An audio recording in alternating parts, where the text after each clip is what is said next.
The fair tax has nothing to do with retirement income. Top Democrats are pushing back against Republican warnings that passing a graduated income tax could open the door for a retirement income tax. Voters will decide the future of the state's flat tax at the ballot in November.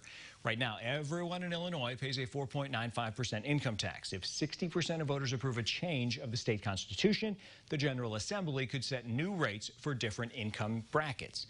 Our Capitol Bureau Chief Mark Maxwell has the latest on a lawsuit challenging the question you'll see on the ballot.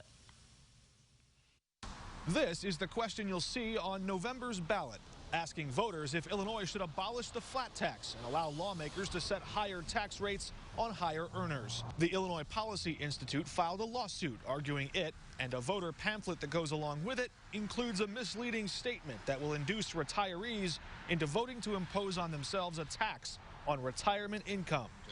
False political rhetoric. It's frivolous in nature. Quentin Folks helped run Governor Pritzker's election campaign and now runs Vote Yes for Fairness, a committee to pass Pritzker's biggest campaign promise.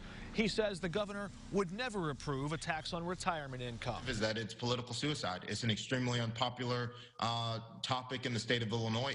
Thank you for the opportunity to clarify here.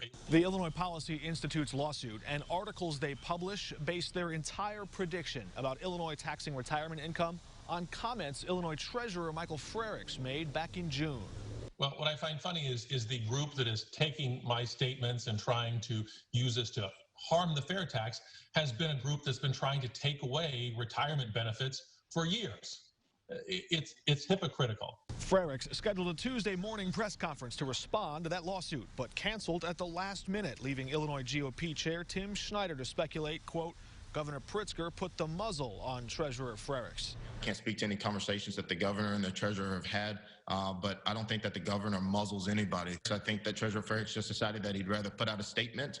I don't know. It could have been something involving the lawsuit or the fact that there's an ongoing lawsuit about it. I don't know. If voters ultimately approve a graduated income tax, it would not mean automatically taxing retirement income. Any prediction claiming that it would is just that, a prediction, and one that right now has very little, if any, political support.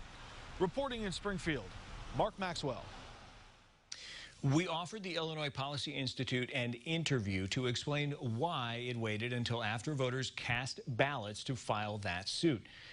Now, the Policy Institute asked to see our questions in advance. When we said no, they declined the interview.